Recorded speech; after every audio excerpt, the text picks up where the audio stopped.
અને ભુવા જે ભુવાજીઓ હોય, જે ભુવા હોય, પેઢી લઈને બેઠા હોય, એમને હું સંદેશો આલું છું કે કદાચ નવરાત્રી આવતી હોય, ચૈત્ર મહિનો આવતી હોય કે આસો મહિનો હોય, તમને એવું લાગે ને કે ભાઈ આ પરિવાર મારાથી અલગ થાય છે, આ પરિવાર ને દુખી છે, આ પરિવાર આ ઘરને બોલાવતો નથી, તો ભુવાજીને સંદેશો આલું છું કે તારી બધી વસ્તી ભેગી કરીને મઠે બેસજે અને માને કહેજે કે માં આશીર્વાદ આલે અને બધું સુખ દુઃખ ભૂલી જાય, તો મારા જેવી મેરડી એ દીવામાંથી નીકળશે, મને ઓળખો ને તો ઓળખાય.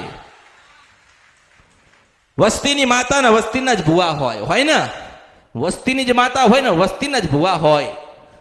પણ કદાચ ભુવાનું મન કંઈક લાગી ગયું હોય ને ભુવાના મનમાં કંઈક પડ્યું હોય ને ભુવાજી ના કહી શકતા હોય અને વસ્તીને બહાર ફરવું પડતું હોય.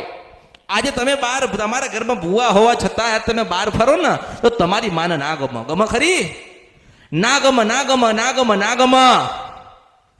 પણ કદાચ તમે તમારા ભુવાજીના કીધામ રહ્યા હોત, માની ભક્તિમાં લાગ્યા હોત, માને પૂછી પૂછીને ડગલાના પગલા ભર્યા હોત, તો એ માં કોઈ દાડો દુઃખી થવા દેતી?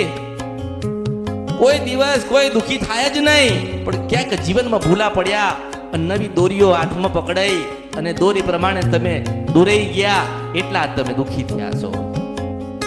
10-10 વર્ષ થઈ ગયા, લોકો દિવાળીને બેઠ્યા છે, કશું જ એમાંથી ઉખડતું. તેલ બાળી નાખ્યું, ઘી બાળી નાખ્યું, લાપસી કરી નાખી, મંગળવાર કરી નાખ્યા, રવિવાર કરી નાખ્યા, પૂનમ ભરી લીધી, 12 દીવા કર્યા, ઘરમાં દીવા કર્યા, મંદિર બનાવી નાખ્યા, પણ માતાજીઓ આથી 1 થી 2 સુધી જવાબ આપ્યા નહીં. તો આનું સમજવું શું? 10 વર્ષથી ભક્તિ કરો છો, 5 દીવા કરો છો, ઘરમાં 3 દીવા કરો છો, તો આનું કારણ શું?